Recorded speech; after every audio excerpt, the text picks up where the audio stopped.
नमस्कार। आज बात करेंगे भारत की राजभाषा नीति के बारे में। ये एक बहुत ही दिलचस्प और सच कहें तो थोड़ा जटिल विषय है, जिसमें कई संतुलन साधे गए हैं। तो चलिए शुरू करते हैं एक बहुत ही सीधे से सवाल से। भारत की राजभाषा क्या है? अब देखिए, ये सवाल जितना सीधा लगता है ना, इसका जवाब उतना सीधा है नहीं। और इसी जवाब में छिपी है भारत की एकता और विविधता की पूरी कहानी। तो भाई, इस पूरी व्यवस्था की जड़ें कहाँ हैं? ये हैं हमारे संविधान में। जी हाँ, संविधान के भाग 17 में इसकी पूरी रूपरेखा तय की गई है। और ये जो पूरा कानूनी ढांचा है, ये कोई एक दिन में नहीं बन गया। इसके पीछे कई बड़े संवैधानिक और कानूनी पड़ाव हैं। जैसे कि 26 जनवरी 1950 को देवनागरी लिपि वाली हिंदी को संघ की राजभाषा बनाया गया। फिर 1963 में राजभाषा अधिनियम आया ताकि अंग्रेजी का इस्तेमाल भी जारी रह सके। और तब से लेकर आज तक इस नीति को चलाने के लिए लगातार नियम और संशोधन होते रहते हैं। तो जो सबसे अहम बात है संविधान में, वो है अनुच्छेद 343(1). यही वो अनुच्छेद है जो साफ साफ कहता है कि देवनागरी लिपि में लिखी हिंदी संघ की राजभाषा होगी।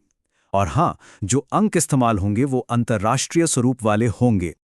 लेकिन कहानी यहीं खत्म नहीं होती। जहां एक तरफ हिंदी राजभाषा है, वहीं हमारे संविधान की 8वीं अनुसूची में पूरी 22 भाषाओं को मान्यता दी गई है।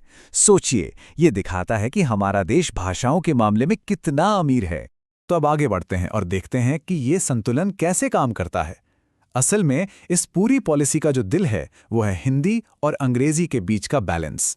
और ये वाकई में बड़ा दिलचस्प है कि शासन के स्तर पर यह भाषा कैसे इस्तेमाल होती है। देखिए, संसद की कार्यवाही हो या मंत्रालयों के बीच का कामकाज, दोनों में हिंदी और अंग्रेजी दोनों का ऑप्शन है।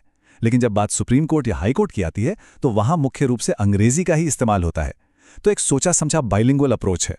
और ये जो बैलेंस है ना, ये सिर्फ कोई सलाह या सुझाव नहीं है। इसके लिए बाकायदा नियम बने हुए हैं।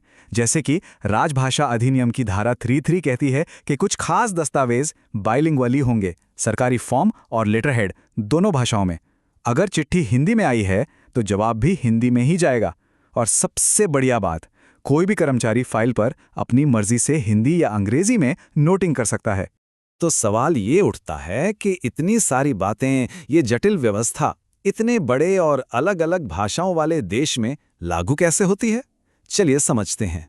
तो इसको मैनेज करने के लिए एक बहुत ही स्मार्ट तरीका निकाला गया है।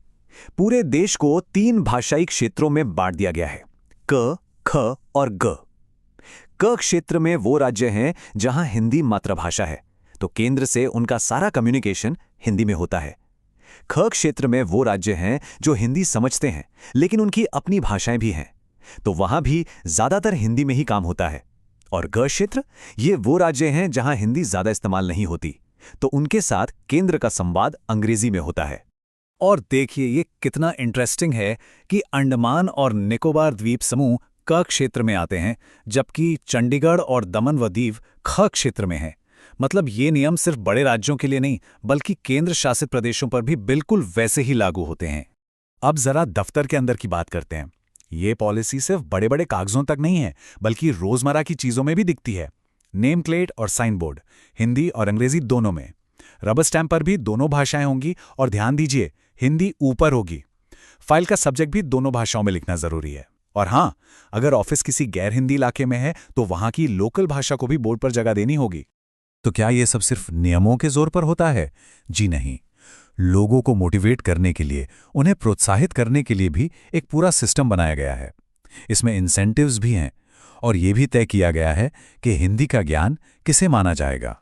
तो सबसे पहले एक शब्द को समझते हैं, कार्य साधक ज्ञान या वर्किंग नॉलेज। इसका क्या मतलब है? इसका सीधा सा मतलब है कि अगर किसी कर्मचारी ने 10वीं की परीक्षा हिंदी विषय के साथ पास की है, तो यह मान लिया जाता है कि उसे हिंदी का कार्य साधक ज्ञान है। और ये पैमाना बहुत जरूरी है। क्यों? क्योंकि जब किसी दफ्तर के 80% या उससे ज्यादा स्टाफ को ये कार्य साधक ज्ञान हो जाता है, तो उस ऑफिस को ऑफिशियल गजट में नोटिफाई कर दिया जाता है। ये एक तरह से उस ऑफिस के लिए एक बड़ी उपलब्धि होती है। अब बात करते हैं इंसेंटिव्स की। ओरिजिनल राइटिंग को बढ़ावा देने के लिए एक बड़ी योजना है, इंदिरा गांधी राजभाषा पुरस्कार। इसमें अगर कोई हिंदी में किताब लिखता है, तो पहले पुरस्कार के तौर पर 15,000 रुपये मिलते हैं। और ऐसा नहीं है कि ये सिर्फ बड़े लेखकों के लिए है, रोज के काम में भी प्रोत्साहन है। जैसे रेलवे में हर साल हिंदी निबंध प्रतियोगिता होती है, जिसमें नॉन गैजेटेड स्टाफ को 5,000 रुपए का इनाम मिलता है। इतना ही नहीं, अगर कोई हिंदी भाषी अफसर अपना डिक्टेशन भी हिंदी में देता है तो उसे 1,000 रुपए का नकद पुरस्कार मिलता है। ये छोटे छोटे इनाम दिखाते हैं कि इस नीति को जमीनी स्तर पर लागू करने के लिए कितनी कोशिश की जाती है। ठीक है, तो नियम बन गए, प्रोत्साहन भी दे दिए, लेकिन इन सब पर नजर कौन रखता है? इसके लिए भी एक पूरा निगरानी का सिस्टम है। कई हाई लेवल कमेटियां हैं जो ये देखती हैं कि सब कुछ ठीक से लागू हो रहा है या नहीं। और ये कुछ छोटी मोटी कमेटियां नहीं हैं। सबसे ऊपर है केंद्रीय हिंदी समिति, जिसकी अध्यक्षता खुद प्रधानमंत्री करते हैं। फिर रेलवे की अपनी हिंदी सलाहकार समिति है, जिसके अध्यक्ष रेल मंत्री होते हैं। और फिर डिविजनल और रीजनल लेवल पर भी कमेटियां हैं, जिनकी बैठकें नियमित रूप से होती रहती हैं। और तो और हमारी संसद भी इसमें सीधे तौर पर शामिल है। एक संसदीय राजभाषा समिति है, जिसमें लोकसभा के 20 और राज्यसभा के 10 सदस्य होते हैं। ये दिखाता है कि यह मुद्दा राष्ट्रीय स्तर पर कितना महत्वपूर्ण है। तो कुल मिलाकर ये जो पूरा सिस्टम है, ये प्रशासनिक एकता और भाषाई विविधता के बीच एक बहुत ही नाजुक संतुलन बनाने की लगातार कोशिश है। और ये हमें इस सवाल के साथ छोड़ जाता है कि भविष्य में ये भाषाई संतुलन कैसा दिखेगा, ये कैसे विकसित होगा।